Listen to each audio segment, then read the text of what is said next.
সমাজকে বদলাতে চাইলে প্রথমে তাকাতে হবে সিংহাসনের দিকে। কারণ রাজা যেমন হয়, প্রজা ঠিক তেমনটাই হয়ে ওঠে। রাজা যদি ধার্মিক হন, সমাজে ধর্ম ছড়িয়ে পড়বে।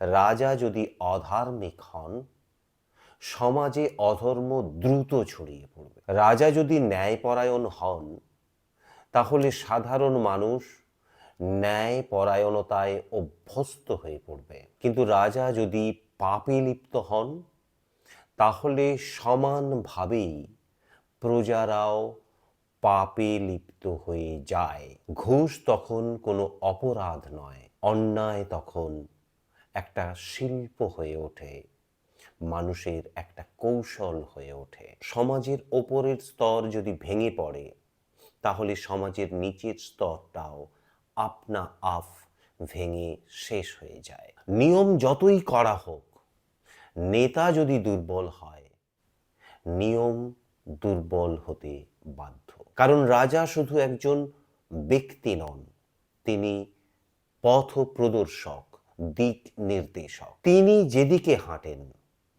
প্রজারাও সেই পথে দৌড়তে শুরু করে। তাই পণ্ডিতেরা বলেন, একজন শাসকের চরিত্রই একটা সমাজের চরিত্র হয়ে ওঠে। একটা নেতা, একটা রাজা মঞ্চে কি ভাষণ দিচ্ছেন সেটা বড় কথা নয়, তিনি মঞ্চে কিভাবে ভাষণ দিচ্ছেন, তার আচার আচরণটা কেমন, সেটাই সমাজে একটা সংক্রামক রোগের মতো ছড়িয়ে পড়ে। কারণ একটি প্রবাদ আছে না, রাজা যদি ধরে আনতে বলে, সাগরেদরা মেরে আনে। তাই রাজা যদি মঞ্চ থেকে হুমকি দেয়, সাগরেদরা মেরে ফেলবে।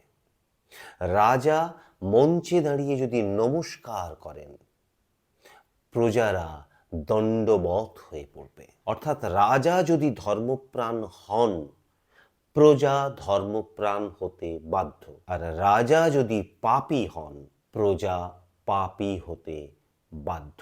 দেশ যতই ধর্ম নিরপেক্ষ হোক, ক্ষমতা কখনো নিরপেক্ষ হয় না।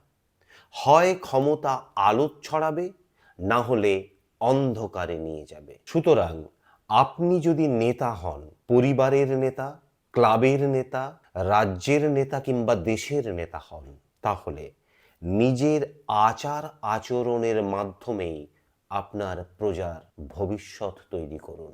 আপনি যদি ভালো হন, আপনার চারপাশটা আপনা থেকেই ভালো হয়ে যাবে।